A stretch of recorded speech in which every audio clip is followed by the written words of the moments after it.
Je suis Guillaume Bernard, fondateur du SOC, la synthèse opérationnelle du combat au corps à corps.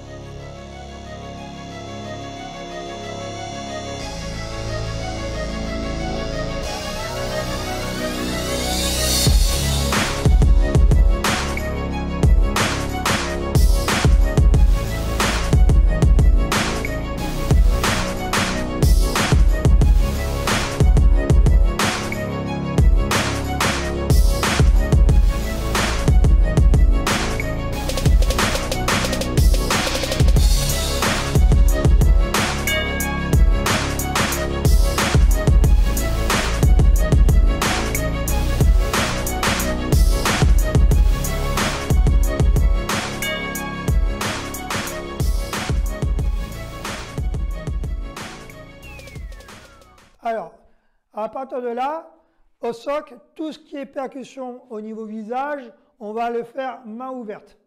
Sauf deux frappes, l'uppercut qui se fera poing fermé et le revers de poing qui se fait poing fermé.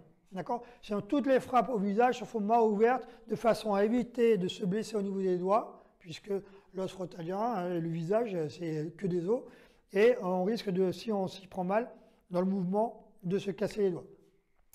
D'autre part, ça a un effet moins agressif de frapper main ouverte au niveau de quelqu'un. Au niveau du visuel, le fait de frapper main ouverte, on se défend. Si on ferme les poings et qu'on commence à boxer, on devient plutôt agresseur.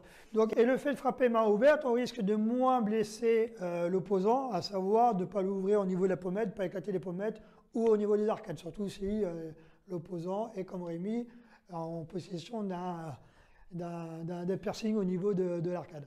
Donc, toutes les frappes visage, main ouverte, d'accord, sauf uppercut et poing en revers. Toutes les frappes au corps, par contre là, on vient fermer le poing de façon à amplifier et maximiser la pénétration au niveau du corps. Donc, Rémi va nous faire une attaque main ouverte au niveau visage, donc similaire à un direct de boxe.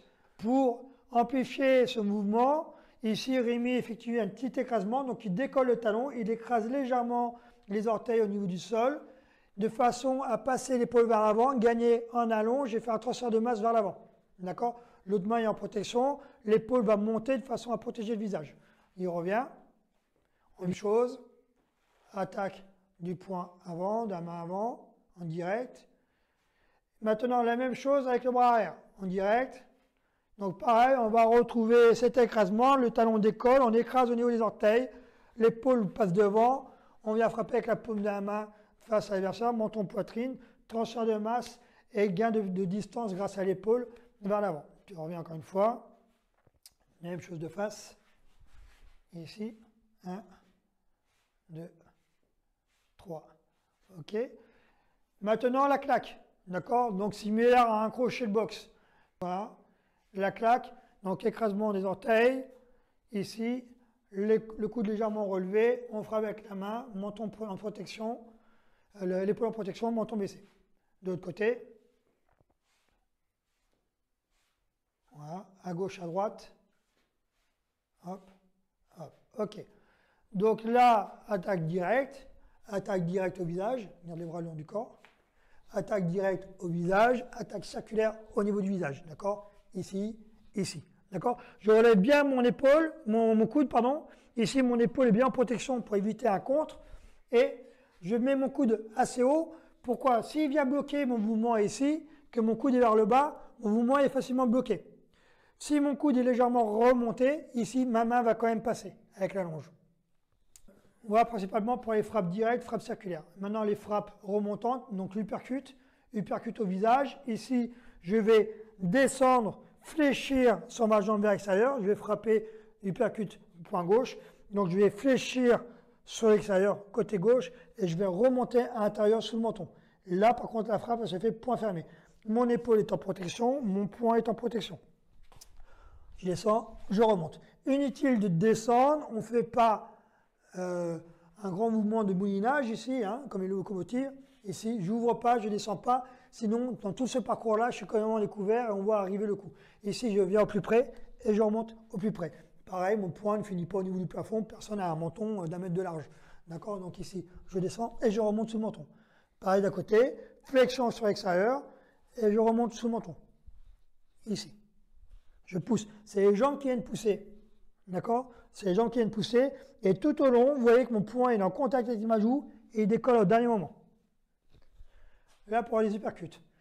Pour les frappes de revers, on est en garde ici. D'accord? Je suis toujours dans ma garde. Je viens frapper en revers.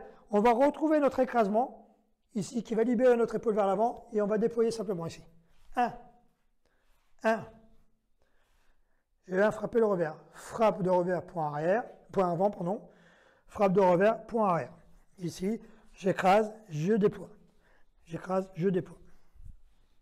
D'accord? Par exemple, Rémi va me porter une attaque circulaire du bras avant. Je vais esquiver, dans le même temps, je vais venir frapper en revers au niveau du visage. On peut rajouter à ça les coups de coude, d'accord, au corps à corps, travail des coups de coude. Donc la pointe du coude au niveau du menton, ici, je suis au corps à corps, je viens me protéger d'un côté, la pointe du coude qui descend au niveau du menton, d'un côté, de l'autre. D'un côté, de l'autre. Comme pour toutes les frappes des membres supérieurs, j'écrase bien au niveau des orteils, je pivote bien de façon à transférer ma masse vers l'avant, à passer mon épaule vers l'avant. D'un côté, de l'autre. Coude au montant. Ma main est dans l'axe, la pointe du coude vers le haut et je remonte sous le menton. D'accord? Ce n'est pas un mouvement remontant ici. Ma main ici est dans l'axe, elle est perpendiculaire par rapport au sol, elle va remonter sous le menton. D'accord? D'un côté, de l'autre. D'accord? On imagine par exemple une frappe circulaire. Ici, je viens bloquer, frappe génitale et je remonte sous le menton. Le coup de tête.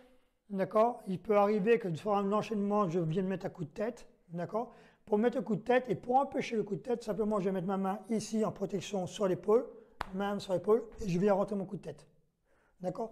Pourquoi je mets ma main sur l'épaule? Parce que du coup, Rémi ne peut pas me mettre de coup de tête. Si j'ai les mains ici, Rémi peut me mettre un coup de tête. Si je suis ici, il ne peut pas me mettre de coup de tête. Et moi, je peux. D'accord? Voilà pour les différentes frappes des membres supérieurs. Maintenant, on va voir les frappes des membres inférieurs. Donc, Rémi, tu tournes, pivotes. Pour les frappes des membres inférieurs, coup de pied remontant génital. Vas-y, attends. Coup de pied au niveau génital. Donc, le coup de pied, ici, là, Rémi fait jambe avant. Transfert des masses sur la jambe arrière. Je viens armer mon genou. Je déploie mon coup de pied. C'est une frappe qui est remontante. Et on vient la frapper avec la semelle de la chaussure. Et on vient frapper au niveau de l'entrejambe. Encore une fois, jambe gauche, jambe droite. Jambe gauche, jambe droite. OK. Pivote, s'il te plaît. Face à moi. Et si je suis ici, frappe remontante génitale. 1, 2, pas de coquille. 1, 2. Les frappes repoussantes. Donc les front kicks, maigiri en japonais. Ici, coup de pied au niveau abdominal. C'est une frappe remontante, jambe arrière. Ici. Jambe avant, jambe arrière, jambe avant. Donc là, pareil, ici, je vais bien armer mon genou. Le genou indique la hauteur de la frappe et je viens déployer mon coup de pied.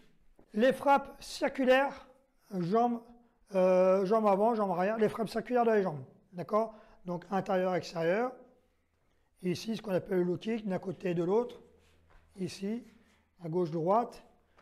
La même chose, ici, quand on effectue le low kick, je viens légèrement décoller mon talon. Ici, je viens décoller légèrement mon talon sur ma frappe. Quand je viens frapper, je décolle le talon et je libère. Et je viens frapper, je joue 1, je reviens, 2, 1, 2, 1, 2. Je viens bien écraser, sectionner le muscle opposé, d'accord, de façon à créer un déséquilibre. Je viens poser mon tibia et je pousse sur mon tibia de façon à créer une réaction de déséquilibre et pouvoir continuer mon enchaînement sans que lui puisse le faire. Les frappes des membres inférieurs pour stopper aussi également l'opposant, ce sont les frappes directes dans les jambes. Ici, la frappe croisée, mon opposant avance sur moi à hauteur du genou. Avance, à hauteur du genou, sans avancer. Je frappe au niveau du genou. Ici, on se déplace. Ici, je viens le stopper. Les coups de genou. Les coups de genou, ils peuvent être au niveau des jambes. D'accord? Par exemple, je mets un coup de genou dans les jambes pour avoir une réaction. pour travailler, comme une nouvelle jambe pour faire tomber. D'accord? Il peut être au niveau du corps.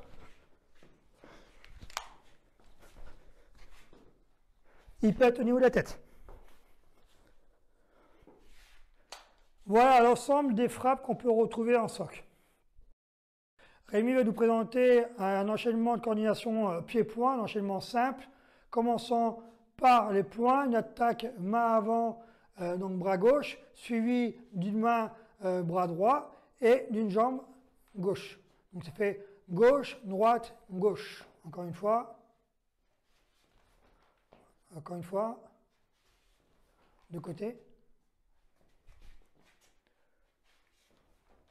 Encore. Et là, les injonctions d'usage, d'accord, monsieur reculez, gardez vos distances, j'ai employé la force, je ne veux pas, j'avance sur lui, bam, bam, bam, et il me repousse, d'accord. La même chose de l'autre côté, décale-toi, ouais, ok. Même chose de l'autre côté, bras arrière, bras avant, et jambes arrière. Encore une fois, 1, 2, 3, 1, 2, 3, face à moi, encore, 1, 2, 3, 1, 2 et 3. On refait face à ici. Alors, l'avantage de ces mouvements-là, à travailler en shadow, c'est à la fois travailler la gymnastique, la coordination pied-point, mais c'est des enchaînements où vous pouvez combiner l'un et l'autre et les travailler à l'infini. C'est-à-dire, il va commencer gauche, droite, gauche, et tu vas enchaîner de suite avec l'autre. Voilà, et tu les enchaînes. Allez, vas-y. Avance pas trop. Face à moi.